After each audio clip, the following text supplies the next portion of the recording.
Hi guys, welcome back to my channel Kavya creative thoughts. అందరు ఎలా ఉన్నారండి? నేను చాలా బాగున్నాను. మన మగ్గం వరకు ఫ్రీ క్లాసెస్ ఫాలో అవుతున్న వాళ్ళైతే చిన్న కామెంట్ అయితే చేయండి. అదేవిధంగా మీరు కొత్తగా చూస్తున్న వాళ్ళైతే, మీరు మన వీడియోని కొత్తగా చూస్తున్న వాళ్ళైతే మన ఛానల్ సబ్స్క్రైబ్ చేసుకోండి, లైక్ చేయండి, షేర్ చేయండి, పక్కనే ఉన్న బెల్ ఐకాన్ క్లిక్ చేయండి. ఇలా నేను వీడియో పెట్టగానే అలా నోటిఫికేషన్ అయితే వస్తుంది. ఈరోజు మనం చెప్పుకోబోయే క్లాస్ ఏంటి అంటే లాంగ్ ఫ్రెంచ్ నట్ గురించి అయితే మనం చెప్పుకోబోతున్నాము. ఈరోజు అయితే ఆ వర్క్ అయితే మీకు నేర్పిస్తాను. ఈరోజు వీడియోలో పూర్తిగా చూసినట్లయితే మీకు క్లియర్గా అర్థమైపోతుంది. వీడియోని స్కిప్ చేసుకుంటూ చూస్తే అర్థం కాదు. వీడియో కూడా చూసుకుంటూ నేను చెప్పేది వింటుంటేనే మీకు ఏంటి పాయింట్ అనేది కూడా అర్థమైపోతుంది. మధ్యలో మగ్గం వర్క్ గురించి, మనం నేర్చుకునే స్టిచ్ గురించి, నేను చెప్పబోయే స్టిచ్ గురించి కూడా కొన్ని టెక్నిక్స్, ట్రిక్స్ కూడా చెప్తాను. అవి మిస్ కాకుండా వీడియోని స్కిప్ చేయకుండా చూడండి. సో ఇక్కడ నేను ఈ లాంగ్ ఫ్రెంచ్ నట్ గురించి అయితే ఈ విధంగా నీడిల్ తీసుకున్నాను. దీనికి సిల్క్ థ్రెడ్ మాత్రమే యూజ్ చేస్తారు, కాటన్ థ్రెడ్ యూజ్ చేయరు, జరీ థ్రెడ్ కూడా యూజ్ చేస్తారు. ఒక వర్క్ నేర్చుకుంటున్నామంటే దానికి కావాల్సిన టూల్స్, ఏదైతే మనం వాడుతున్న మెటీరియల్, దేనితోటి వర్క్ చేయాలి అనేది కూడా మనం బాగా నేర్చుకోవాలి. అయితే ఇక్కడ నేను దానికి కావాల్సింది ఏంటి, చిన్న నీడిల్, హిమ్మింగ్ నీడిల్లోనే పెద్ద సైజు ఉంటుంది. సో ఆ దాంట్లో ఒక 4-5 వరుసలు థ్రెడ్ అయితే పట్టాలి. అలాంటి అంత దొడ్డు సూది అయితే సరిపోతుంది. ఇంకా సిల్క్ థ్రెడ్ కోసం ఈ విధంగా తీసుకుని ఇక్కడ నుంచి అయితే నేను స్టార్ట్ చేశాను. సో క్లాత్ కింద నుంచి మనం ఎక్కడైతే స్టార్ట్ చేయాలో స్టార్టింగ్ పాయింట్ అయితే చూసుకొని ఈ విధంగా నీడిల్ నుంచి థ్రెడ్ అయితే ఈ విధంగా టోటల్ మొత్తం కూడా తీసుకోవాలి. చిక్కు పడకుండా చూసుకోండి, మెయిన్ చిక్కు పడకుండా ఈ విధంగా థ్రెడ్ అన్ని వరుసలు రావాలి సమానంగా. ఒకటి ఎక్కువ తక్కువ అయిందంటే ఆ థ్రెడ్ మనము స్టిచ్ చేసిన లాంగ్ ఫ్రెంచ్ నట్ ఏదైతే ఉందో దాంట్లోకి వెళ్ళి ఒక థ్రెడ్ లైన్స్ అనేవి వేరువేరుగా వస్తాయి అన్నమాట. సో అలా చిక్కుగా కాకుండా నీట్గా రావాలంటే ఫస్ట్ మనం థ్రెడ్ తీసేటప్పుడు కిందికి లాగేటప్పుడు క్లియర్గా ఉందా లేదా అనేది అయితే ప్రతిసారి చిక్కుపడకుండా చూసుకోవడానికైతే ప్రతిసారి చెక్ చేసుకోండి. సో ఇక్కడ లాంగ్ ఫ్రెంచ్ నట్ ఎలా ఉంటుంది అనేది ఫస్ట్ స్టార్టింగ్లో ఈ స్టిచ్ వేసి క్లియర్గా మీకు చూపిస్తాను. ఏంటి అసలు ఫ్రెంచ్ నట్, లాంగ్ ఫ్రెంచ్ నట్ ఏంటి, ఫ్రెంచ్ నట్ ఏంటి అనేది కొంచెం తేడా అనేది మీకు తెలియాలి. సో అదెలా ఉంటుంది, ఇదెలా ఉంటుందని ఫస్ట్ అయితే ఈ విధంగా నార్మల్గా వేసి చూపిస్తున్నాను. ఈ విధంగా అయితే వేసుకోవాలి. ఇలా కొంచెం మనం ఎక్కడైతే నీడిల్ తీసామో అక్కడ నుంచి కాకుండా కొంచెం ముందుకు ఈ విధంగా నీడిల్ అయితే వేసుకొని అక్కడనే ఈ విధంగా నాట్ అయితే వేసుకోవాలి. దాన్ని నేను ఎంత స్లోగా, చిక్కులు పడకుండా ఎంత స్లోగా వేస్తున్నానో అనేది, ఏ విధంగా వేస్తున్నాను అనేది కూడా గమనించండి. ఈ విధంగా సో ఇలా ఉంటుంది లాంగ్ ఫ్రెంచ్ నట్ అంటే ఈ విధంగా ఉంటుంది. సో మీకు కొంచెం ఐడియా వచ్చింది అని అనుకుంటున్నాను. దీనికి డిఫరెన్స్ అయితే ఇప్పుడు దీన్ని చూసిన తర్వాత మీకు తెలిసిపోతుంది. సో ఇప్పుడు దీన్ని చూసిన తర్వాత దానికి అంటే ఫ్రెంచ్ నట్కి, లాంగ్ ఫ్రెంచ్ నట్కి ఎంత డిఫరెన్స్ ఉంది, ఏంటి, ఇది ఎంత తేడా ఉంది అనేది మీకు పూర్తిగా అర్థమైపోతుంది. ఇది అసలు డిఫరెంట్, అసలు పోలికనే లేకుండా ఉంటుందన్నమాట. సో లాంగ్ ఫ్రెంచ్ నట్ అంటే ఏంటి అనేది ఇప్పుడు మీకు తెలిసిపోయింది కదా.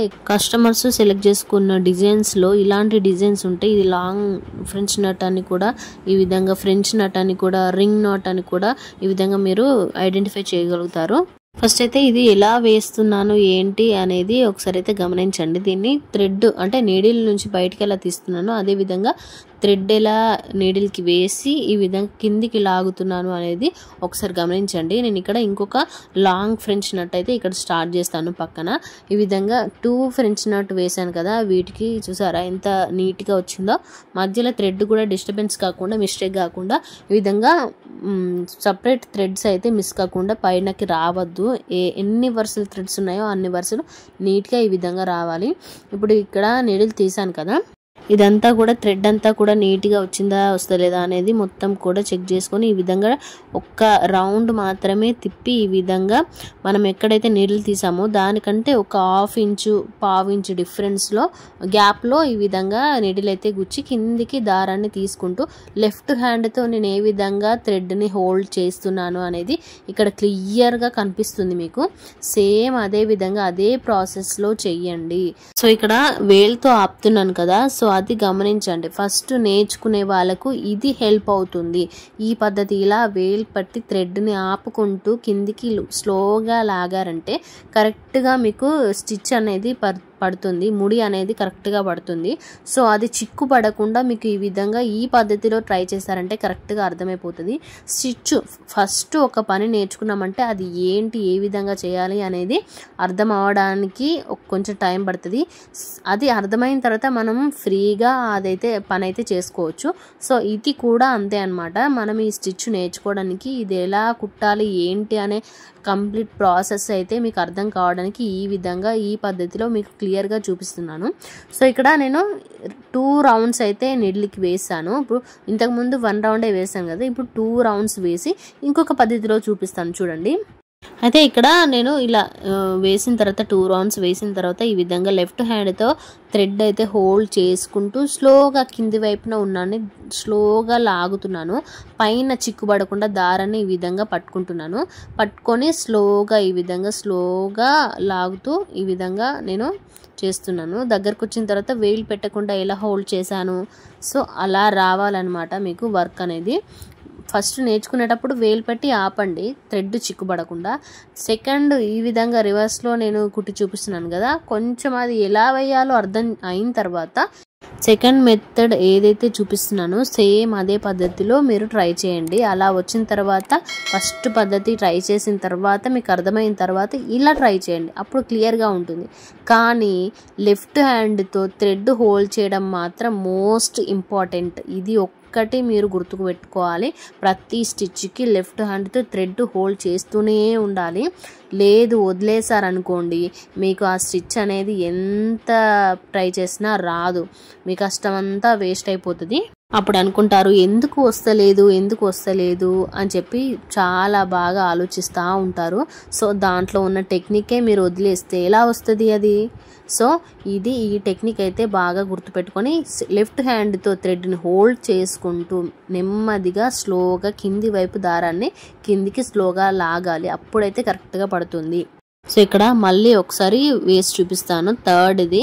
ఈ మెథడ్ మంచిగా చూసుకుంటూ సేమ్ ఏదైతే ఎలా నేను థ్రెడ్ తీస్తున్నాను, ఎలా రౌండ్స్ లెఫ్ట్ హ్యాండ్తో హోల్డ్ చేస్తూ రౌండ్స్ వేస్తున్నాను, ఏ విధంగా ఎక్కడికి తీసుకొచ్చి నేను ఈ కిందికి థ్రెడ్ని పెట్టి లాగుతున్నాను అనేది క్లియర్గా కనబడుతుంది వీడియోలో.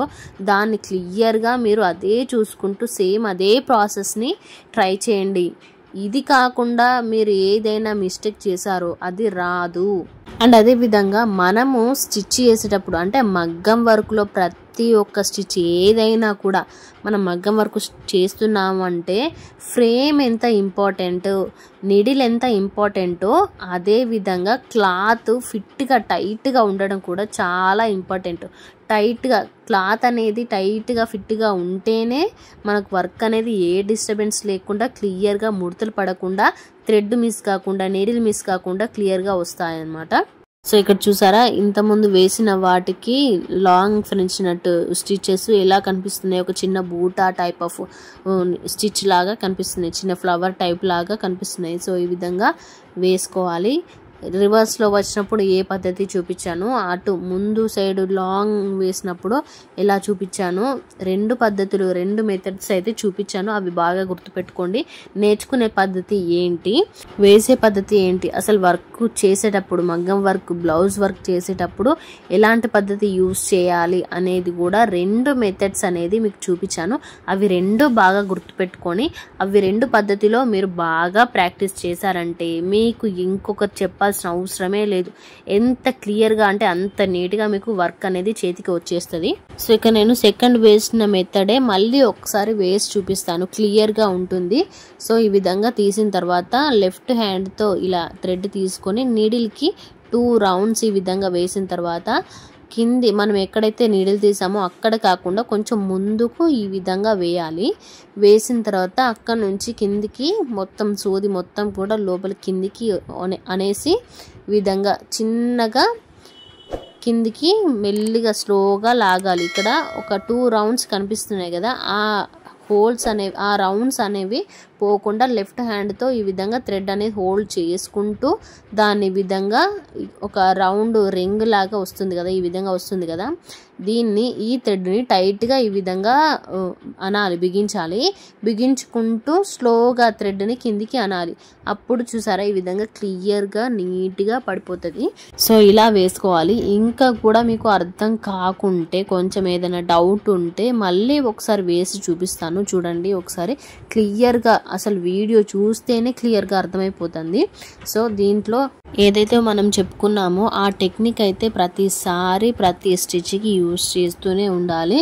దాంతోపాటు మనం వేసేటప్పుడు ప్రతిసారి థ్రెడ్ అనేది చిక్కుబడకుండా క్లాత్ కింది వైపైనా పైన వైపైనా, కింది వైపు లాగినప్పుడు చిక్కుబడకుండా, అదేవిధంగా పైన వైపు లాగినప్పుడు చిక్కుబడకుండా ఇలా దారాన్ని హోల్డ్ చేసుకుంటూ ప్రతిసారి చెక్ చేసుకుంటూ ఈ విధంగా ఇలా అనాలన్నమాట. ఈ విధంగా చూసుకొని ఈ విధంగా రెండు వేళ్ళతో ఈ విధంగా టైట్గా ఒక లాక్ అయితే వేసుకొని ఇలా కిందికి స్లోగా థ్రెడ్ని అయితే లాగాలి, అప్పుడు కరెక్ట్గా పడుతుంది. సేమ్ ప్రాసెస్ నేను ఏ విధంగా చేస్తున్నానో అదే పద్ధతిని సేమ్ అదే విధంగా ఒకసారి మీరు ట్రై చేయండి లైవ్లో, అది కరెక్ట్గా మీకు వస్తుంది.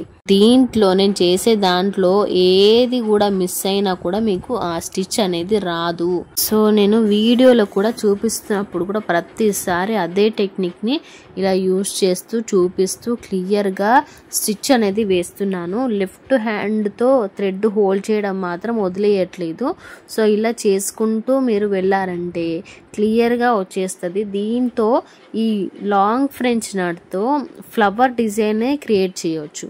ఇలా ఒక రౌండ్ సర్కిల్ గీసిన తర్వాత దాంట్లో రౌండ్గా ఇలా చుట్టూ కూడా మనము ఇలా ఈ లాంగ్ ఫ్రెంచ్ నట్స్ వేసుకొని లాస్ట్లో ఒక చెమ్కి యాడ్ చేసామంటే అదే ఒక ఫ్లవర్ డిజైన్ అయిపోతుంది.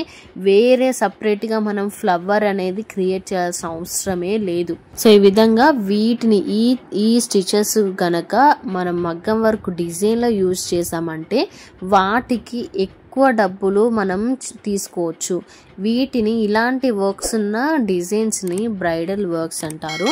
మీకు బ్రైడల్ వర్క్కి నార్మల్ డిజైన్స్కి బ్రైడల్ డిజైన్స్కి తేడా కూడా తెలియాలి. మనం ఒక కస్టమర్స్కి మనం డిజైన్స్ వేస్తున్నాము అని అంటే దాంట్లో ఉన్న డిఫరెన్స్, బ్రైడల్ వర్క్ ఏంటి, నార్మల్ వర్క్ ఏంటి అనేది కూడా మనము తెలుసుకోవాలి. మన రేటు ఫిక్సింగ్ కూడా తెలుసుకోవాలి. ఏ రేంజ్లో అంటే ఎంత కాస్ట్కి ఎంత డిజైన్ వేయాలి, ఎంత కాస్ట్కి ఎంత ఎక్కువ డిజైన్ వేయాలి అనేది చూసుకోవాలి, తెలియాలి. ఎంత మన మెటీరియల్ కూడా ఎంతలో వస్తుంది, మనము చేసే వర్క్ అవర్స్ కూడా ఎంత అవుతుంది అనేది కూడా క్యాలిక్యులేషన్ చేసుకోవాలి. సో వీటన్నిటిని బేస్ చేసుకొని మనం అయితే రేట్ ఫిక్సింగ్ అయితే చేసుకోవాలి. సో ఈ విధంగా ఇలాంటి థ్రెడ్ వర్క్స్ ఉన్నప్పుడు మనం టైం ఎక్కువ తీసుకుంటాం వర్క్ చేయడానికి, ఆటోమేటిక్గా ఎక్కువ టైం అయితే పడుతుంది. సో అలాంటి వాటికి ఎక్కువ మనీ అయితే, డిజైన్ తక్కువ ఉన్నా కూడా ఎక్కువ డబ్బులు తీసుకోవాలి. ఓన్లీ ఎక్కువ డబ్బులు తీసుకోవడమే కాకుండా మన వర్క్ అనేది కూడా నీట్గా ఉండాలి.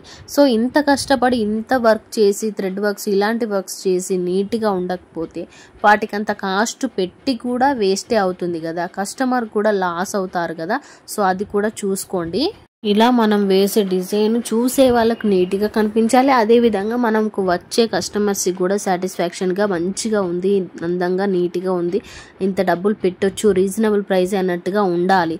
వాళ్ళకి అట్రాక్టివ్గా కనిపిస్తేనే మన వర్క్ అనేది నీట్గా ఉన్నట్టు. సో ఇలాంటి టెక్నిక్స్ టిప్స్ మిస్ కాకుండా మన వీడియోని ఎక్కడ స్కిప్ చేయకుండా కంటిన్యూగా చూస్తూనే నేను చెప్పే టెక్నిక్స్ అన్నీ కూడా వింటూ తెలుసుకుంటూ కూడా మీకు మంచిగా వీడియో అయితే స్టిచ్ అయితే ప్రాక్టీస్ చేయండి. అదేవిధంగా ఇలాంటి మరెన్నో విషయాలు కూడా ఇంకా ఉన్నాయి. చాలా వరకు మీకు తెలుసుకోవాలి అనుకుంటే మన ఛానల్ అయితే సబ్స్క్రైబ్ చేసుకొని ఫాలో అవ్వండి, లైక్ చేయండి, షేర్ చేయండి. ఇంకా ఎవరికైనా ఇలాంటి వీడియోస్ మనలాంటి వాళ్ళకు నేర్చుకునే వాళ్ళకు యూజ్ అవుతాయి కదా, కొత్తగా నేర్చుకోవాలి అనుకుంటున్న వాళ్ళకు కూడా చాలా హెల్ప్ అవుతుంది కదా. సో ఈ విధంగా ట్రై చేయండి, వాళ్ళకు కూడా హెల్ప్ చేసినట్టు అవుతుంది. అండ్ అదే విధంగా మన ఫ్రీ క్లాసెస్ ఫాలో అవుతూ మగ్గం వర్క్ కంటిన్యూస్గా నేర్చుకునే వాళ్ళు ప్రాక్టీస్ చేయడం మాత్రం గ్యాప్ ఇవ్వకండి. మీకు ఏ విధంగా నేను క్లాసెస్ అయితే చెప్తున్నానో సేమ్ అదే విధంగా గ్యాప్స్ ఇవ్వకుండా మీరు ప్రాక్టీస్ చేశారంటే ఎంత తొందరగా అంటే అంత తొందరగా మీకు మగ్గం వర్క్ అనేది వచ్చేస్తుంది. గ్యాప్ ఇచ్చుకుంటూ చేశారంటే వర్క్ అనేది రావడం మీకు లేట్ అవుతుంది, చేసిందే మళ్ళీ చేయాల్సి వస్తుంది. నీట్గా ప్రాక్టీస్ చేస్తూ ఉండండి. వీడియో నచ్చితే లైక్ చేయండి, షేర్ చేయండి, కామెంట్ చేయండి. లైక్స్ అయితే చేయండి. వీడియో చూస్తున్నారు కానీ లైక్ అయితే ఇవ్వట్లేదు. ఒక్క లైక్ క్లిక్ చేయండి. అండ్ అదే విధంగా మీరు మన వీడియో ఇప్పుడే కొత్తగా చూసిన వాళ్ళైతే ఛానల్ని సబ్స్క్రైబ్ చేసుకోండి. అదే విధంగా పక్కనే ఉన్న బెల్ ఐకాన్ని క్లిక్ చేయండి. దాంతోపాటు లైక్ చేయండి, షేర్ చేయండి, కామెంట్ చేయండి. Thanks for watching.